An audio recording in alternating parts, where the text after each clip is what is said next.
Hello friends, welcome to the new episode of my channel I Prince. তো এখন কথা বলবো বেসিক্যালি একটা সিনেমার ট্রেলার নিয়ে। সেটা হচ্ছে ময়দানের ট্রেলার, যেটা এইমাত্র জি স্টুডিওসে মানে আনা হয়েছে এবং 3টের সময় আসার কথা ছিল। তো সেই হিসেবে অনেকটাই লেট হয়েছে, কারণ ট্রেলার লঞ্চ ইভেন্ট চলছিল।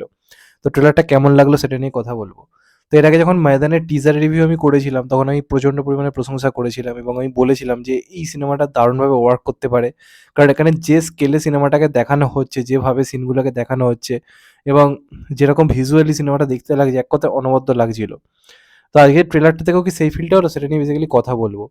তো দেখুন, এই যে স্টোরিটা বেসিক্যালি আমাদের ইন্ডিয়াতে ফুটবল একটা ইমোশন, সত্যি কথা বলতে গেলে ক্রিকেটের তো একটা বিরাট গুরুত্বপূর্ণ ভূমিকা আজকের দিনে তৈরি হয়েছে, কিন্তু ফুটবল আমাদের দেশে কোথাও গিয়ে একটা ইমোশন এবং বাঙালিদের কাছে তো বিরাট পরিমাণে।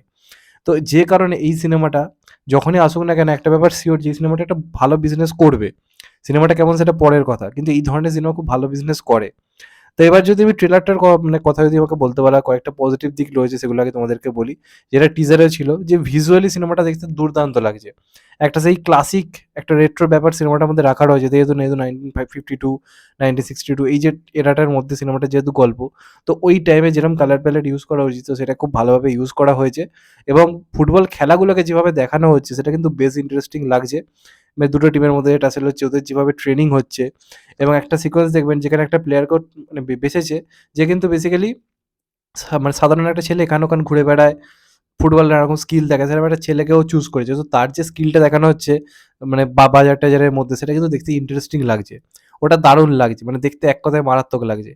এবং তার সঙ্গে সঙ্গে একটা যে মানে প্যাট্রিয়টিক যে ব্যাপার স্যাপার একটা, যেহেতু মানে আমাদের দেশকে নিয়ে গল্প, তো সেই হিসেবে সেই ফিলটা কোথাও গিয়ে দিচ্ছে। এটার যে বিজিএমটা, যে বিজিএমটা বেসিক্যালি টিজারেও ছিল, তো দেখবেন ট্রেলারেও শুরুর দিকে এই বিজিএমটা রয়েছে। বিজিএমটা কিন্তু খুব ভালো এফেক্ট করেছে এবং বাংলার অনেক অভিনেতা রয়েছে, রুদ্রনীল ঘোষ রয়েছে, এছাড়া আরও অনেকে রয়েছে। তো প্রত্যেকের কাজ কিন্তু যেটুকু যা রয়েছে দেখতে ভালো লাগছে। বেসিক্যালি অজয় দেবগন, অজয় দেবগন নিজের পারফরমেন্সের একটা বিরাট জায়গা পেয়েছে। তবে প্রবলেমটা যেটা হচ্ছে, এটা কি, আমরা এরকম কোচের চরিত্রে অনেকজনকে এর আগে অভিনয় করতে দেখেছি। মানে স্বয়ং শাহরুখ খান করেছে চাক দে ইন্ডিয়াতে, অক্ষয় কুমার করেছে গোল্ডে। তো দর্শক এইটুকু জানে যে এই চরিত্রটার মধ্যেও যে ব্যাপার স্যাপারগুলো, সেগুলো একই রকম থাকবে। সে যেভাবে টিমকে উদ্বুদ্ধ করবে, সে যেভাবে প্লেয়ারগুলোকে মোটিভেট করবে, সেগুলো কিন্তু দর্শকের আগে বহু অনেকগুলো সিনেমায় দেখা হয়ে গেছে অলরেডি। তো সেটা দর্শক কতটা নতুনত্ব পাবে, সেটা একটা দেখার ব্যাপার থাকবে। আর যেটা মেন দরকার, কি, সিনেমার একটা দারুণ স্টোরি টেলিং দরকার। দেখুন, গোল্ড সিনেমাটাও যখন এসেছিল, ভালো কিন্তু হাইপ ক্রিয়েট করেছিল এবং সিনেমাটাও ভালো, মানে ভিজুয়ালি দারুণ ছিল কিন্তু সিনেমাটা। কিন্তু মার খেয়েছিল কিন্তু ড্রামার জায়গাটা, সিনেমাটার ড্রামাটা লাস্টের দিকটা ভালো হলো, মাঝখানটা কিন্তু অতটা ভালো ছিল না, লোকের বোর লাগছিল। তো এটার ক্ষেত্রে এই ড্রামাটা কতটা ভালো থাকে, সেটা একটা দেখার ব্যাপার থাকবে। যে প্লেয়ারগুলোকে যে তুলে আনছে, ওদের যে স্ট্রাগেলটা, ওটা যদি ঠিকভাবে দেখাতে পারে, তাহলে কিন্তু সিনেমাটা দারুণভাবে ওয়ার্ক করবে। আর যদি সেটার উপর যদি অতটা জোর না দিয়ে, যদি শুধুমাত্র খেলাটা এবং যেভাবে ওরা এই অলিম্পিকে যাচ্ছে সেটার উপর যদি সুরটা মানে শুরু জোর মানে জোরটা আর কি দেয়, তাহলে কিন্তু একটা টাইমে কিন্তু সিনেমাটা কিন্তু বোরিং লাগতে পারে। তবে আপাতত যদি ট্রেলারটা নিয়ে কথা বলি, ট্রেলারটা কিন্তু ইন্টারেস্টিং লাগছে। কিছু কিছু ডায়লগ রয়েছে, সেগুলো খুব ভালো। এবং সর্বোপরি অজয় দেবগনের যে সোয়াগ, হাঁটাচলা, কথাবার্তা, কোচ হিসেবে তার যে অ্যাপিয়ারেন্সটা, সেটা কিন্তু বেশ ভাল লাগছে। তবে খুব নতুনত্ব কিছু, মানে এই ধরনের সিনেমাগুলো যেভাবে বানানো হয়, তার থেকে ইউনিক কিছু কিন্তু সিনেমাটার মধ্যে নেই। যেটা একটা কোথাও গিয়ে প্রবলেম কিন্তু আমার মনে হয় ক্রিয়েট করতে পারে, যে লোকে কতটা দেখার জন্য এক্সাইটেড হবে। তবে যেহেতু ফুটবল রয়েছে, যেহেতু একটা প্যাট্রিয়টিজম রয়েছে, আমার মনে হয় কিছু লোক দেখতে যাবে। ট্রেলারটার নেগেটিভ পয়েন্ট যদি আমাকে বলতে বলা হয়, তাহলে ট্রেলারটার লাস্টের দিকটাতে বেসিক্যালি সেরকম কোনো গুজবাম্পস মোমেন্ট খুব একটা বেশি নেই, যেটা থেকে গায়ে কাঁটা দেবে, যেটা কিন্তু টিজারের মধ্যে ছিল।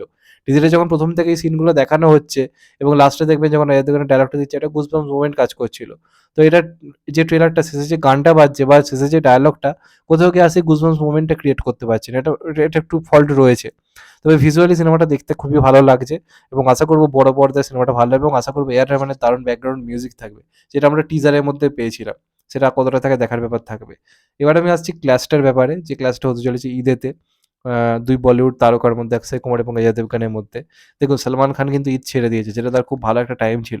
কিন্তু বলিউডে এই ক্লাসটার আমার মতে কোনো দরকারই ছিল না।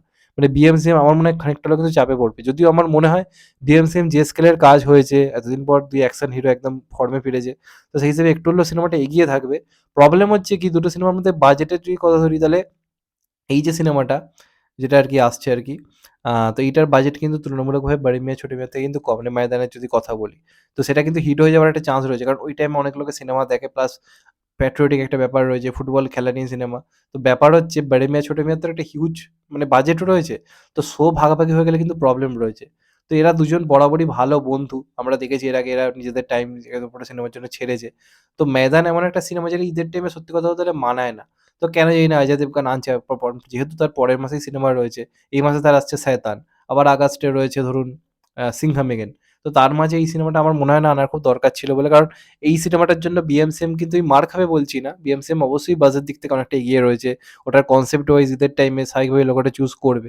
কিন্তু কোথাও গিয়ে কিন্তু শো ভাগাভাগি এবং একটা কিন্তু বাজে লড়াই কিন্তু কোথাও গিয়ে হবে। তো আমার মনে হয় ক্ল্যাশটা এভয়েড করা যেত। অনেকভাবেই করা যেত। মানে দেন অন্য অনেক টাইমে আমার মনে হয় আসতে পারত। তবে যাই হোক, আমাকে যদি বলেন দুটোর মধ্যে কোনটা এগিয়ে থাকবে, অবশ্যই বিএমসিএম খানিকটা আমার মনে হয় এগিয়ে থাকবে।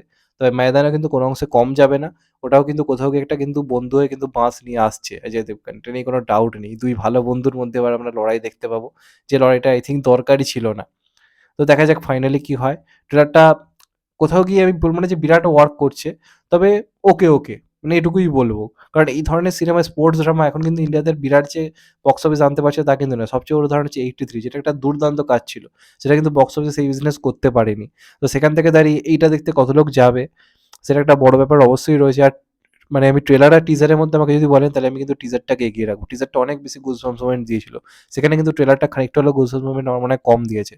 তবে কিছু, কিছু সিন অবশ্যই ভালো হয়েছে এবং অজয় দেবগনকে বেশ ভাল লাগছে। তো দেখা যাক ফাইনালি কেমন। অনেকদিন পর অপেক্ষার পর সিনেমাটা আসছে। তোমাদের এটার ট্রেলারটা দেখে কেমন লেগেছে কমেন্ট করে জানাও। আর চ্যানেলটা নতুন হলে চ্যানেলটাকে সাবস্ক্রাইব করে দিও and hit the bell icon. ভালো থেকো সবাই। টেক কেয়ার, নমস্কার। আবার দেখা হবে। এখন তো বাই। সবাই ভালো থেকো।